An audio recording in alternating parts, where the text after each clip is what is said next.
Bonjour à tous et bienvenue sur la chaîne des rêves éveillés. Je suis Simba, créateur et organisateur de jeux et d'aventures spécialisés dans le jeu de rôle en grandeur nature. Dans le podcast d'aujourd'hui, je vais aborder avec vous une organisation qui marque un tournant tout particulier dans l'histoire de l'agence Rêves éveillés.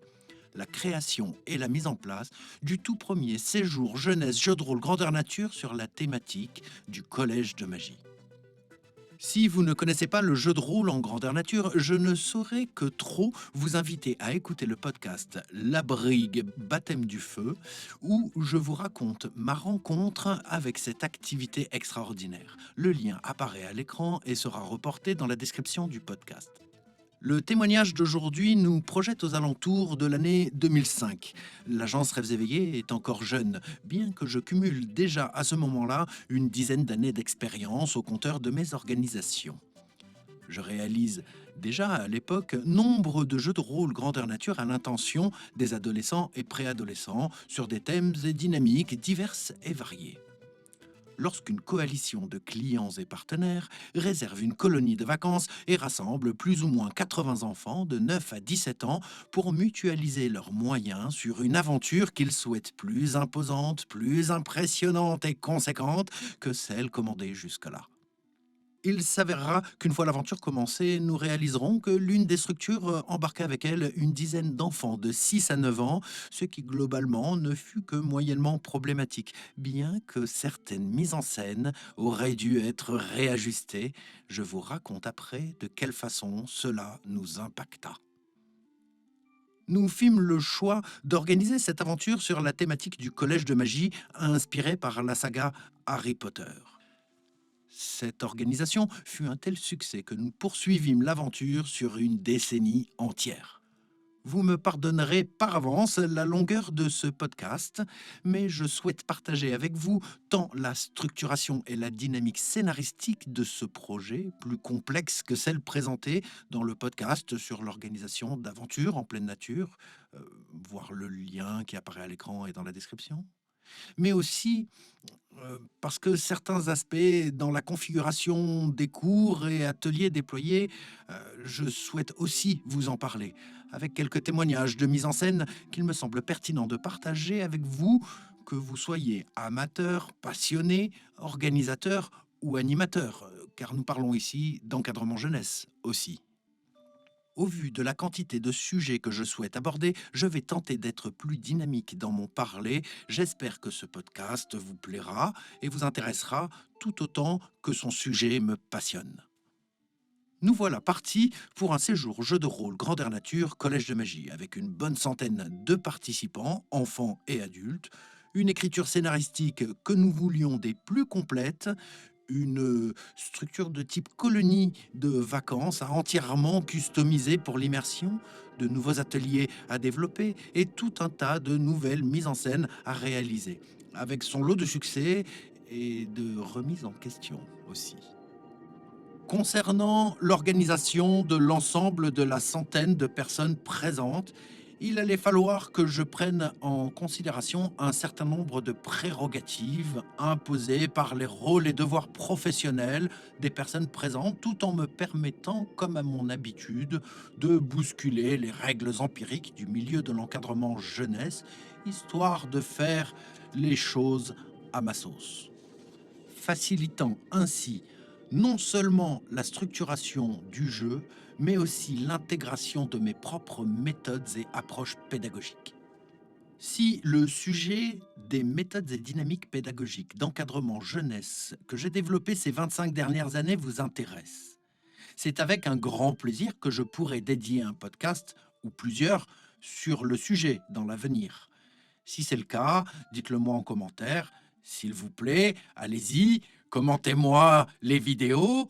Si vous ne commentez pas les vidéos, je ne sais pas ce que vous en pensez. Je ne sais même pas d'ailleurs si ce que je vous raconte vous intéresse. Donc, je sais bien que je le répète plusieurs fois par vidéo, mais s'il vous plaît, commentez, donnez-moi votre avis, votre vision, vos envies, vos ambitions, que je puisse m'en nourrir et ainsi préparer l'enregistrement des futurs podcasts de manière plus ajustée à vos attentes. Fin de la parenthèse. Je reviens donc à l'organisation de l'ensemble du groupe présent pour cette aventure jeu de rôle grandeur nature sur la thématique du collège de magie. Je vais commencer par les élèves. Habituellement, un centre de loisirs, une colonie de vacances organise les enfants par tranche d'âge avec euh, généralement les petits 6-9 ans, les moyens 9-12 ans, les grands 12-15 ans et les adolescents 15-17 ans. Cette organisation, non seulement ne convient pas à mon approche de l'encadrement jeunesse, oui, je suis un peu comme ça, désolé, mais elle ne me facilite pas les choses non plus dans l'instauration de mon ambiance collège de magie, tout autant que dans la structuration de ma dynamique de jeu. De ce fait, je décide de mélanger l'ensemble des tranches d'âge et de les partager de manière équitable et équilibrée en 4 maisons, 4 familles de sorciers. L'école de l'eau, de la terre, de l'air et du feu. Nous voici donc structurés en classes élémentaires. Petit clin d'œil aux cours élémentaires de l'école primaire. Concernant l'intérêt que cela représente pour la dynamique pédagogique, ce que j'ai pu observer et que je trouve savoureux, c'est que quand on mélange les tranches d'âge, les plus jeunes font un effort particulier pour se mettre au niveau des plus âgés. Quant aux plus grands, eux, se retrouvent quelque peu responsabilisés en présence des plus jeunes, resserrant ainsi leur attention et leur comportement au sein du groupe de vie. En résumé, cela incite naturellement chacun des jeunes et des enfants présents à faire preuve d'une maturité plus posée parce que tous ont un objectif commun, savourer le jeu et vivre une aventure extraordinaire. Mes 4 familles sont donc constituées de différents niveaux d'études et chacune de ces familles va être accompagnée par des animateurs. Grosso modo, j'ai des classes de 20 élèves.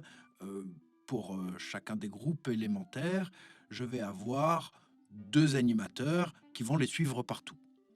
Ces 2 animateurs, de manière à les intégrer le plus parfaitement possible à l'ambiance et à la dynamique du jeu de rôle en grandeur nature, je décide d'en faire des préfets, c'est-à-dire des élèves de niveau universitaire qui ont pour responsabilité de tuiler, accompagner, parrainer les élèves les plus jeunes. Par cette astuce scénaristique, je place les animateurs du même côté que nos jeunes joueurs, ce qui va avoir plusieurs effets bénéfiques. Tout d'abord, l'animateur va pouvoir profiter du jeu et de l'aventure au même titre que l'enfant qui est joueur. D'autre part, en plus de l'aspect cohérent dans le devoir d'accompagnement d'un animateur devenu préfet, nous allons confier quelques missions de dynamisation, j'en parlerai plus tard dans l'organisation scénaristique, mais ça permet aux animateurs de prendre à corps et à cœur leur place au sein de l'équipe et durant le jeu. Ce qui n'est pas évident, car les animateurs qui accompagnent les enfants ne sont pas nécessairement des meneurs de jeu.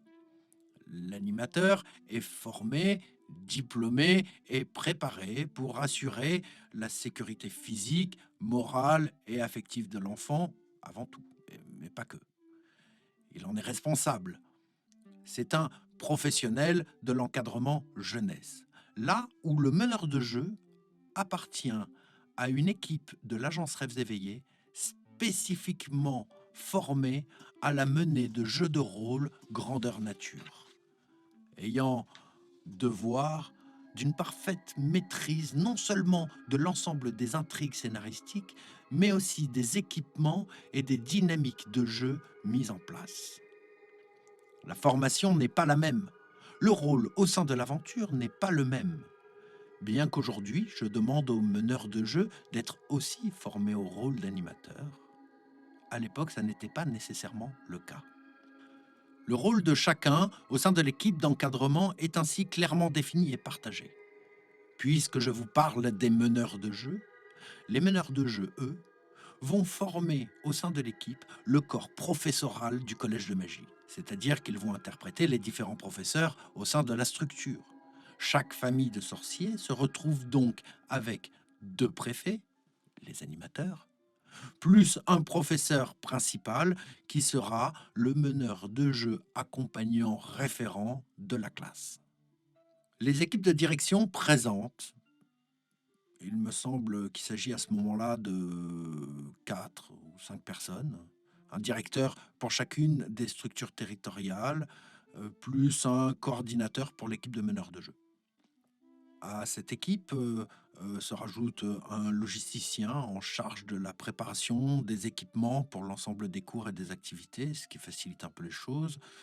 Il est aussi en charge de l'entretien des décors et des mises en scène de la structure. Et oui, parce que quand on a 2 camions de matos déployés dans un lieu, bah, il faut des fois raccrocher un peu les décors et tout ça. Et puis, il accompagne ainsi la mise en place des événements programmés dans, par et pour le jeu. L'ensemble de cette équipe d'adultes, de direction et de coordination va représenter le staff administratif du collège, avec le maître sénéchal, le gardien, l'intendant, etc. Tous ces personnages inspirés de ce que l'on peut retrouver au sein des œuvres Harry Potter. Concernant la structure scénaristique et la dynamique de jeu. Si vous avez écouté le podcast sur l'organisation des jeux de rôle en grandeur nature en pleine nature, le lien doit apparaître à l'écran et sera reporté dans la description de la vidéo.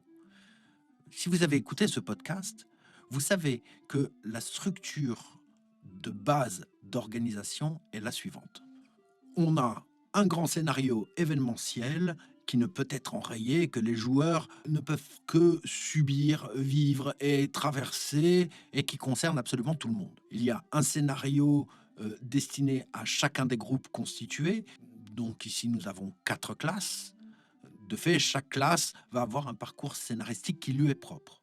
À cela, nous allons rajouter une intrigue scénaristique, un peu à la façon d'un Cluedo ou d'une enquête Agatha Christie, qui va concerner l'ensemble des professeurs et des adultes présents. Cette intrigue, elle est comme l'intrigue événementielle générale, c'est-à-dire qu'elle va se dérouler quoi qu'il arrive, un peu comme une pièce de théâtre qui va durer tout au long de l'aventure, et quelque part qui ne concerne que les professeurs et l'équipe d'administration. Bien entendu, les adultes vont impliquer, bon gré, mal gré, un certain nombre d'élèves, voire leur classe tout entière, tout au long de la semaine, pour les aider dans ce parcours scénaristique qui leur est propre. Chaque professeur, individuellement, va en plus de cela avoir un scénario qui lui est spécifique.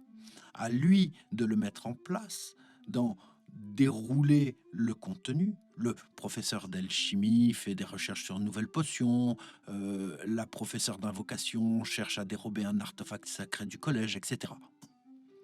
Donc nous avons un scénario événementiel général qui concerne tout le monde, un scénario événementiel qui concerne les adultes mais qui va emporter les enfants avec eux, un scénario spécifique pour chacun des professeurs, un scénario exclusif pour chacune des classes, restent les préfets animateurs, leur niveau d'implication et d'intérêt étant plutôt aléatoire et imprévisible d'une prestation à l'autre.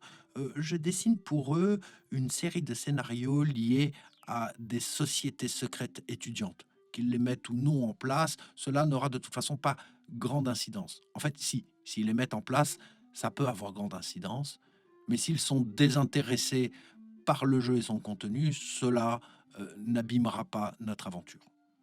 Chacun d'eux est porteur de la représentativité d'une société secrète. Bien entendu, les sociétés secrètes sont interdites dans le cadre d'un collège de magie. Une société secrète, c'est, comme son nom l'indique, une organisation secrète. Ils doivent discrètement réussir à embarquer ces nouveaux élèves dans cette espèce de tradition de groupe étudiant. Chacune de ces sociétés secrètes ayant son propre scénario et ses propres intérêts. À cet immense ensemble de possibilités scénaristiques se rajoute un certain nombre de secrets liés à des parchemins spécifiques au sein de la bibliothèque de parchemins, liés à certains tableaux magiques qui sont affichés dans la grande collection du collège, liés à quelques objets exposés dans les salles de classe ou à quelques créatures apparaissant de ci, de là tout au long de l'aventure, tels les fantômes ou les lutins du coin. Vous comprenez bien qu'avec une telle densité, une telle masse potentielle de jeux et de scénarios, il n'est pas possible de tout dérouler et de tout mener à son terme. Il faudrait pour cela un mois de jeu en continu. Or, nous n'avons qu'une semaine. La règle est la suivante. Si un scénario est amorcé, le responsable de ce scénario doit donner le maximum de son énergie pour réussir à le porter à son terme. On se retrouve donc devant une immense marmite au résultat incertain. C'est un peu comme les bonbons au goût aléatoire dans Harry Potter. On sait quelles sont les possibilités, mais la seule façon d'en avoir le cœur net, d'en connaître le résultat, c'est de mettre le bonbon dans la bouche. C'est-à-dire que là, on a un potentiel formidable de possibilités scénaristiques. Plonge ta louche dans la marmite, porte-la à ta bouche et tu verras bien ce qui se passera pendant l'aventure. Nous sommes prêts à faire face à l'ensemble des possibilités programmées. Nous n'attendons plus maintenant que de voir quel est le niveau de perception des joueurs, de compréhension sur quoi vont se porter leurs intérêts, qu'est-ce qui va les stimuler, les attirer. Ainsi, cela nous permet d'assurer le fait que l'aventure sera parfaitement adaptée tant au niveau qu'à la maturité de notre groupe de joueurs. Avec une telle configuration, on pourrait mettre en place plusieurs fois le même lot scénaristique sans jamais avoir deux fois la même aventure. Maintenant que j'ai posé le cadre, que je vous ai présenté l'imbrication des scénarios et dynamiques de jeux programmés, je vais vous donner quelques exemples concrets qui vont vous permettre de pouvoir vous plonger dans l'ambiance des collèges de magie, avec quelques morceaux choisis, spécifiques à ce premier épisode. Parce que bien entendu, porté par l'insouciance de la jeunesse, nous avons fait quelques erreurs et c'est tout de même ce qui reste le plus intéressant à partager. Concernant l'ambiance et le cadre général, nous avons déployé sur la structure 2 camions de décor. Cela nous a permis de pouvoir couvrir les murs avec des trompe-l'œil déployés, une cinquantaine de tableaux magiques et... Attendez un instant. Laissez-moi digresser comme j'aime bien le faire. Digression niveau 1. Chaque tableau a son histoire, ses capacités, ses pouvoirs. Chaque tableau magique est aussi un accessoire de jeu que les jeunes peuvent employer dans la résolution de l'un de leurs scénarios. Digression niveau 2. Oui, parce que quand on crée un scénario, on crée une mise en situation de départ, un déroulé événementiel, mais ça n'est pas une écriture linéaire. Il n'y a pas une solution pour résoudre une problématique. La plupart du temps, nous créons un problème, une mise en situation, et nous avons de nombreux outils, sortilèges, personnages, objets magiques, etc., qui sont mis à la disposition des joueurs, et c'est en faisant emploi de cet ensemble que les joueurs vont tenter d'élaborer une ou plusieurs solutions qui vont porter à la résolution de leurs objectifs scénaristiques. Je vais illustrer un peu plus tard tout cela, parce que là, je me rends compte que de digressions en digressions, nous allons plonger dans une idée développée, dans une idée développée, dans une idée... Bref, cessons cela et revenons au sujet. On avait plein de décors, dans une structure magnifique, dans une nature magnifique, avec des accessoires de jeu pas moins magnifiques. Au niveau de l'ambiance générale, tout d'abord, le vouvoiement est imposé à tout le monde. Les élèves ont le droit de se tutoyer entre eux, mais dès qu'ils s'adressent à un professeur, un préfet ou un membre du personnel, ou inversement, le vouvoiement est de rigueur. Cette règle, aussi simple soit-elle, va complètement transformer l'ensemble de la dynamique d'accompagnement et d'encadrement durant l'aventure. Le respect général va monter d'un cran en puissance. C'est extraordinaire l'effet du rendu. On a l'impression d'être dans une école privée à l'anglaise au 19e siècle, avec naturellement une sorte de langage soutenu que chacun s'impose dans les échanges tout au long de la journée. Vous rendez-vous compte? À la base, on est dans une colonie de vacances. Rien que ça, c'est magique. Autre chose, les costumes. Cette impression, cette sensation que peut donner des dizaines d'enfants costumés à la façon d'apprentis sorciers, avec leurs chapeaux pointus sur la tête, leurs écussons, leurs capes, leurs accessoires, le grimoire dans une main, la baguette dans l'autre, marchant derrière leur professeur qui se perd dans ses élucubrations à travers le parc du collège pour leur parler d'herboristerie, d'alchimie ou de créatures fantastiques. Comment vous dire? Tout cela offre purement et sans aucun jeu de mots une impression magique. Nous avons installé au sein de la structure de nombreux ateliers ouverts. Un scriptorium où l'on peut découvrir le plaisir de l'écriture à la plume sur des parchemins. Une bibliothèque de parchemins comprenant plusieurs centaines de pièces à cette époque-là, car aujourd'hui elle en compte plusieurs milliers. Parmi lesquels on peut retrouver des parchemins qui sont des énigmes, des chasses au trésor, d'autres qui sont des représentations de créatures réelles ou fantastiques, avec des reproductions de schémas de Léonard de Vinci, de Crayonné, de Darwin. Il faut que j'arrête là de partir en vrille durant mes descriptions. Je ne peux pas sans cesse faire de digressions de la sorte, pardonnez-moi. Je reviens donc sur les espaces aménagés au sein de la structure pour terminer cette visite virtuelle. Notre espace de jeu, bien que ce ne fût que la première année, euh, dans notre espace de jeu, non pas de jeu de rôle grandeur nature, mais où on pratique des jeux type jeux de société, eh bien cette première année, il y avait surtout des jeux que l'on peut retrouver dans le commerce qui ont été choisis pour leur thématique.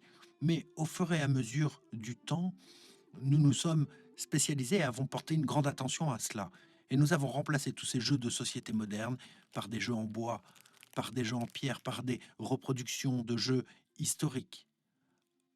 Non loin de là, un espace d'atelier est destiné au bricolage, avec tout ce qu'il faut de Dremel, pistocole, pyrograveur, qui vont permettre aux élèves de pouvoir façonner leur baguette magique et de l'améliorer, de l'upgrader tout au long de l'aventure. Des espaces comme ça, nous en avions de nombreux autres. Nous souhaitions que l'ensemble de la colo ressemble quelque peu à un musée. Alors imaginez la salle d'alchimie, la salle destinée aux créatures fantastiques ou au combat contre les forces du mal, le cours d'art plastique et ésotérique, la salle d'invocation. Bref, l'ensemble de la structure est en elle-même une forme de bulle immersive qui invite, peu importe où l'on pose son regard, à chaque instant, à se rappeler que nous sommes, que nous ne sommes plus dans la même réalité. La configuration des cours que nous avons programmés, eh bien, parlons-en un peu. Chaque cours doit systématiquement avoir 3 objectifs. Je dis 3 pour essayer de réduire un peu ma description, sinon je vais encore partir en digression. Objectif numéro 1, transmettre un savoir, qu'il s'agisse d'un savoir-faire, d'un savoir-être ou d'un savoir culturel. Par exemple, dans le cours d'études des créatures fantastiques, on va aborder, entre autres, le bestiaire traditionnel du lieu dans lequel nous jouons. Par exemple, dans le sud de la France, nous parlons des lutins monacello, des fadets qui rendent fada dans la forêt, de la masca et de son matago, des loups-garous, des dragons, etc. Dans le cours d'herboristerie, nous allons présenter les plantes aromatiques du territoire et leurs utilités, et ainsi de suite. Objectif numéro 2 de chacun des cours, apporter une compétence ou un savoir-faire lié au jeu qui va permettre au joueur de développer son personnage et sa capacité d'interaction avec l'univers de jeu et les scénarios dans lesquels il se retrouve embarqué.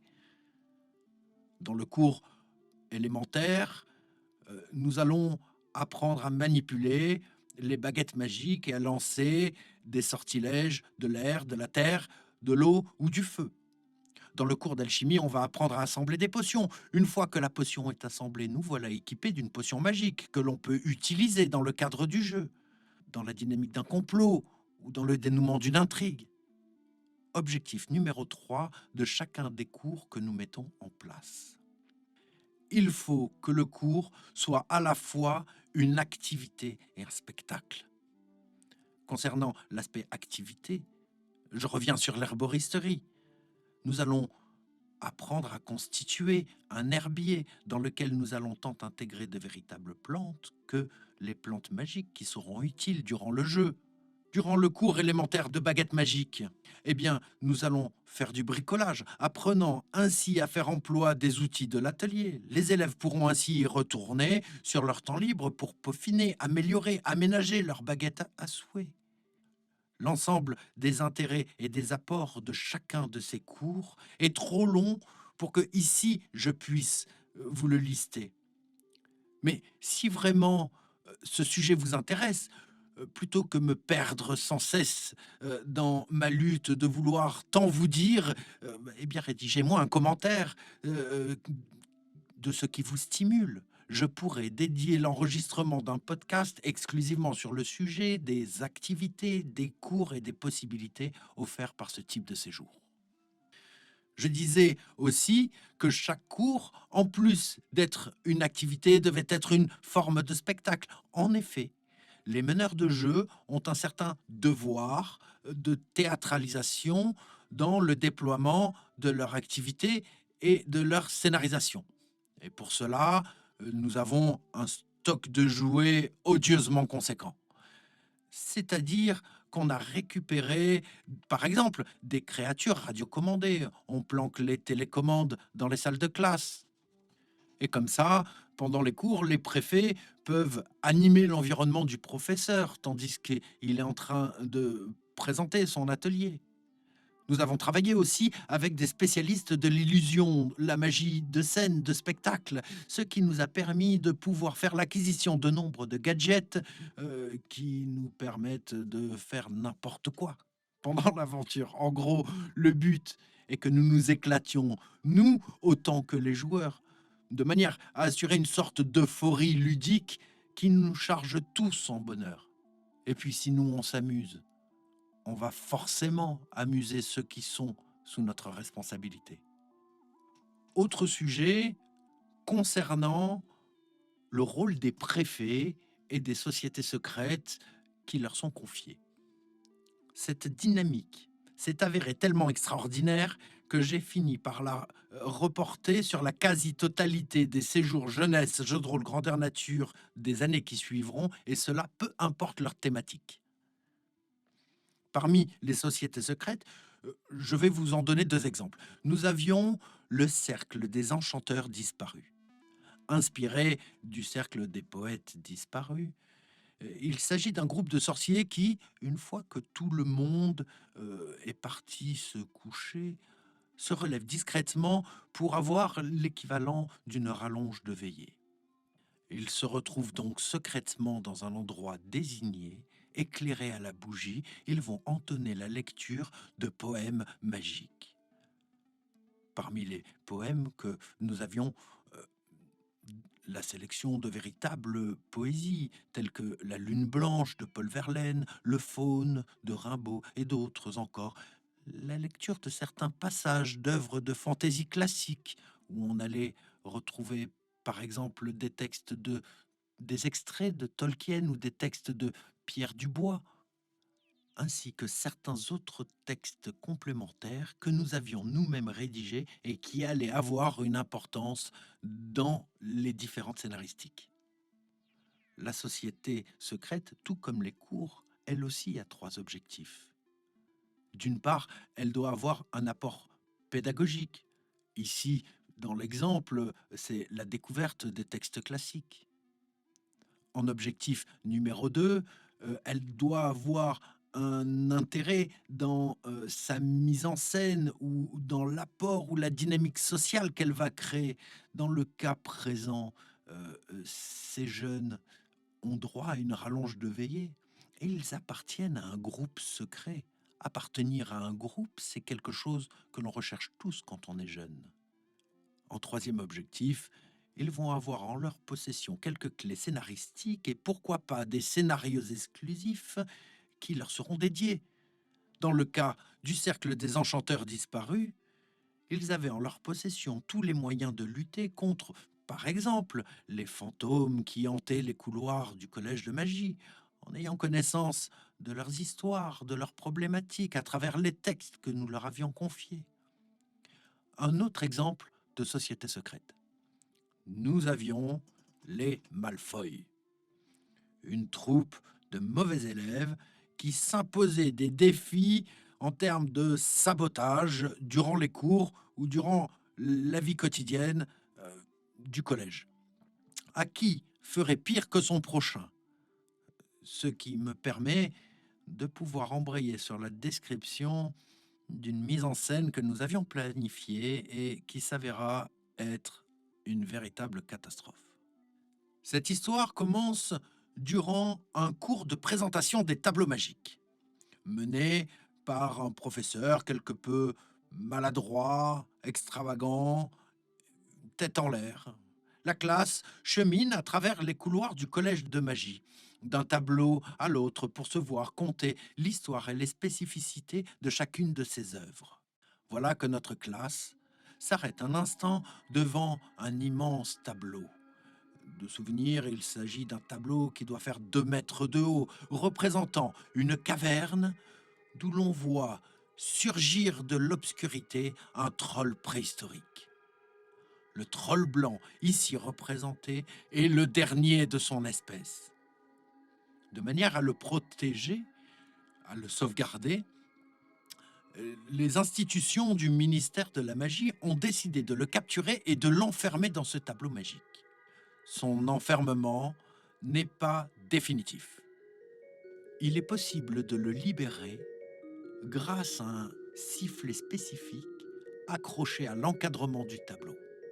Bien entendu, la société secrète des Malfoy possédait quelques individus au sein de la classe à qui le tableau était présenté. Aussitôt, le professeur ayant le dos tourné, l'un des élèves s'empare du sifflet et s'empresse de souffler à plein poumon à l'intérieur. Bien entendu, nous avions prévu le coup. Il s'agissait là de l'une des missions spécifiquement confiées à cet élève mal intentionné. Sur ce, un gros rugissement et apparaît derrière la classe le troll blanc dans lequel nous avions glissé le plus imposant d'entre nous. Tout le monde se retourne pour faire face à la créature. Le professeur en profite pour retourner le tableau et offrir ainsi la même illustration, mais vidée de la présence du troll au sein de la peinture. C'est ça qu'on appelle la magie chez nous, hein. La classe se met donc à hurler, à fuir. Le professeur s'interpose, tant bien que mal, et bien sûr se fait tabasser. Mise en scène extraordinaire, les élèves qui débarquent en plein cours d'alchimie, alors qu'ils sont, eux, en pleine manipulation délicate, pour se dissimuler dans la classe, tandis que le professeur d'art, lui, est projeté à grands coups sur la porte, sur les murs, finissant à l'infirmerie, où on se régale à lui maquiller hématome, œil au beurre noir, lui mettant un bras en écharpe et une béquille à la main. Tout cela, nous l'avions prévu. Ce que nous avions prévu aussi, c'est que le troll blanc ne soit pas à ce moment-là retrouvé par l'ensemble du corps professoral et ne puisse être réenfermé dans le tableau. Petits malins que nous sommes, nous avions prévu de le faire ressurgir plus tard, de manière impromptue, durant le repas du soir. Tout excités que nous étions, nous avons mis en place un système de mise en scène dans lequel nous avions déployé nombre de moyens à notre disposition. 4 kilos de son concentrés en 2 enceintes monstrueuses, un modulateur vocal nous permettant de pouvoir créer un rugissement surpuissant, un fumigène qui au passage allait déclencher l'alarme à incendie, ça aussi on y avait moyennement pensé, notre animateur de 2 mètres dans le costume, et voilà qu'en plein repas du soir, nous faisons apparaître le troll des cavernes. L'idée de départ était que les professeurs allaient pouvoir, tels les Avengers, se rassembler face à la bête pour la vaincre avec fierté et la ramener jusqu'au tableau où elle serait de nouveau réenfermée. Ce que nous n'avions pas prévu, c'est la réaction des enfants à l'apparition de la créature. Voici donc le troll qui entre en scène, poussant un rugissement à faire décoller le crépi et tomber les tableaux magiques. L'effet de l'apparition de la créature fut tel une détonation de bombe en plein milieu du réfectoire. Comme si le souffle du troll avait projeté les élèves sur les tables sur les bancs, et cet ensemble roulait-boulait par terre dans une catastrophique scène de panique. Nous fûmes tellement terrifiés, nous, l'encadrement, par la réaction des enfants, que nous en restâmes bouche bée. Tant et si bien qu'il nous fallut quelques instants pour nous ressaisir, faire face à la créature et l'évacuer. Le réfectoire était ravagé. La vaisselle cassée, le mobilier renversé. Pas un seul instant on s'était dit que la réaction des enfants aurait pu être celle-ci. Mais le pire, c'est que lorsque nous avons pris à notre charge de remettre en état les lieux, présentant des excuses aux enfants pour l'intensité de la mise en scène, nous entendîmes frapper à l'intérieur de l'un des frigos industriels et fort heureusement débranché, qui fut alors posé dans un coin du réfectoire. Dans la panique, un enfant s'était enfermé là-dedans pour se protéger de l'assaut du monstre effrayant. Or, un tel frigo, même débranché, une fois fermé, ne peut s'ouvrir de l'intérieur. Bonjour la remise en question de l'équipe d'encadrement que nous étions, une fois la réunion du soir venue. Ah, on n'était pas fiers. Nous étions déçus, non pas de notre capacité de mise en scène, mais de notre incapacité à capter l'aspect inadapté de la situation. Nous étions presque 20 adultes autour de cela. Autant vous dire que dans les années qui ont suivi, nous gardions en mémoire cet événement comme une ligne et qu'il ne fallait surtout plus franchir.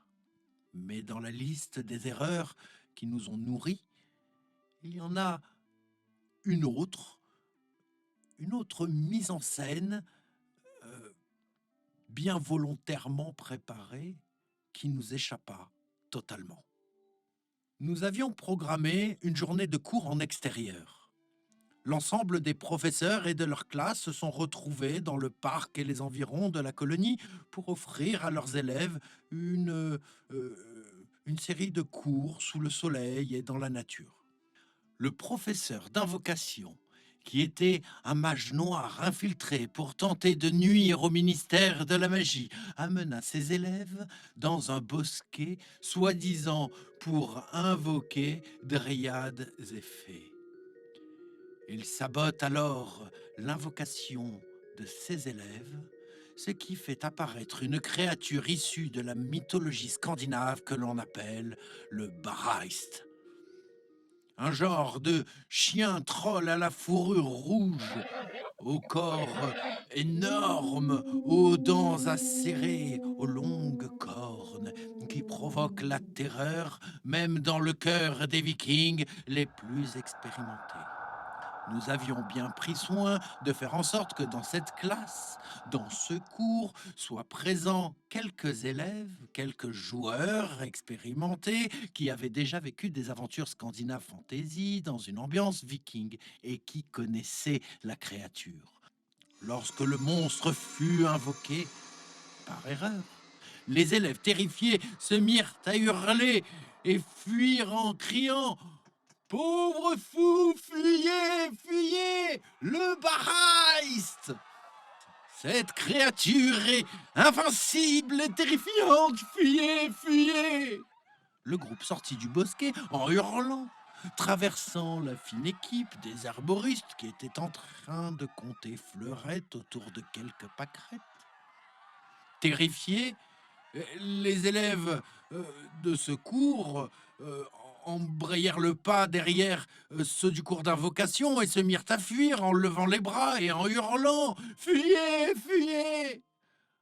Ensemble, ils se sont dirigés vers le groupe de magie élémentaire, en train de répéter en boucle la gestuelle d'invocation, d'un sort de projection. Terrifié, l'ensemble se met à courir avec le groupe, fuyant tous ensemble en direction des autres cours qu'ils allaient traverser un à un. Nous nous retrouvons ainsi, comme prévu, avec un groupe de presque une centaine de personnes, courant, les bras en l'air, hurlant, les cheveux emportés par le vent, simulant ainsi un mouvement de foule et une situation de panique. C'était là notre objectif.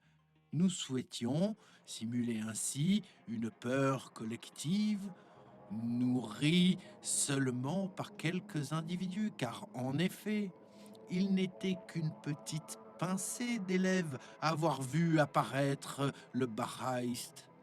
Et jamais le monstre n'est sorti du bosquet. Nous souhaitions, comme dans un dessin animé, voir ce groupe d'une centaine de personnes tourner en rond autour du collège de magie, en train de hurler et de fuir quelque chose qui finalement n'existait plus. Alors oui, nous souhaitions ensuite aborder le concept des phénomènes de masse, de l'emportement mal informé, et blablabla, et blablabla. Que nenni! Nous avions créé un mouvement de panique qui d'une mise en scène, devint une véritable embardée.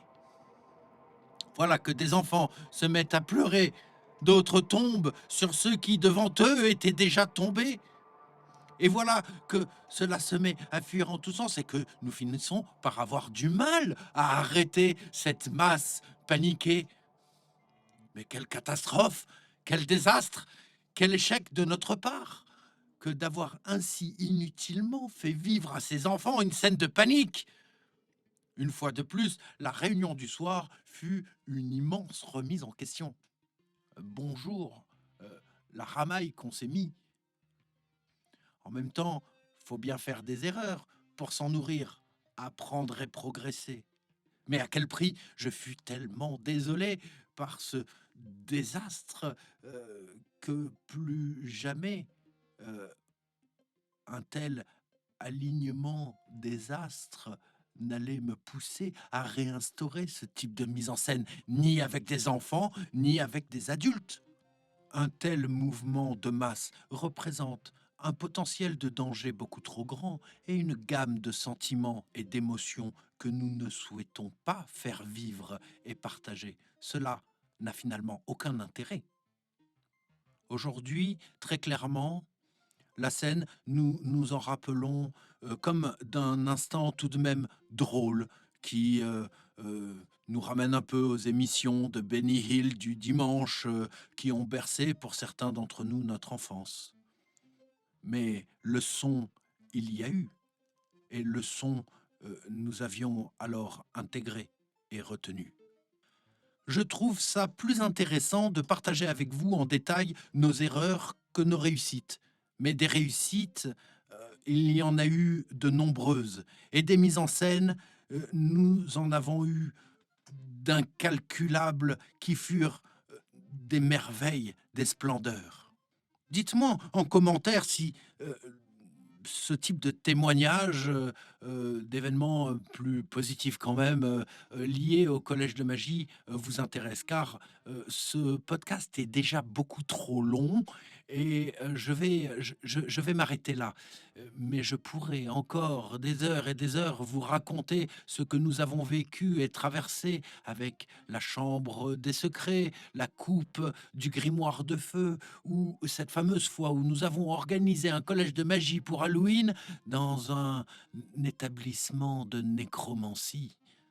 Voilà, je voulais vous parler de cette organisation si spécifique, des séjours jeux de rôle grandeur nature destinés à la jeunesse sur le thème des collèges de magie.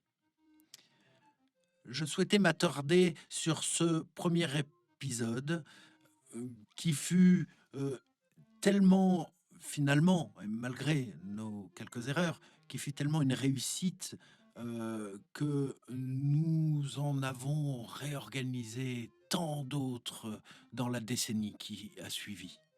Je voulais prendre le temps de vous parler de ça aussi pour vous montrer qu'on n'organise pas une aventure de jeu de rôle en grandeur nature de la même façon pour des enfants que pour des adultes. Mais ne vous faites pas de fausses idées. Ça n'en est pas moins passionnant, de vivre cela avec des enfants qu'avec des collègues. Bien au contraire, je vais vous avouer que de toute ma carrière, j'ai largement préféré l'organisation de jeux de rôle grandeur nature destinés à la jeunesse que l'organisation, de jeux similaires pour les adultes et les passionnés. Dans un jeu de rôle grandeur nature destiné aux adultes, bien trop souvent, malheureusement, les adultes ne concentrent leur intérêt, leur immersivité que durant le temps d'une mise en scène pour aussitôt se relâcher lorsque celle-ci est terminée.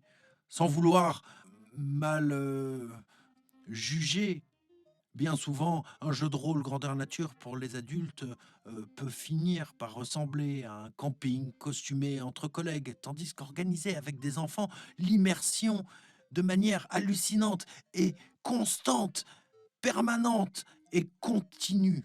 Et émotionnellement, elle est tellement plus intense encore que ce que l'on peut partager finalement entre personnes majeures. Je ne veux pas dénigrer ce que j'ai tant aimé dans les jeux de rôle grandeur nature adulte. Mais avec les séjours jeunesse, j'ai découvert de nouvelles portes qui, à mon goût, sont plus merveilleuses encore. Bien que les thématiques doivent être adaptées, la scénarisation de telles aventures n'en est pas moins passionnante. Chers amis, chers auditeurs, passionnés, amateurs, animateurs, nous arrivons enfin au terme de ce si long podcast. Si vous avez apprécié, vous savez ce qu'il faut faire pour nous soutenir. Liker, partager, commenter, blablabla, tout ça, vous l'entendez systématiquement et à répétition. Veuillez accepter mes plus sincères et ludiques salutations. Et je vous donne rendez-vous très bientôt pour de nouvelles narrations.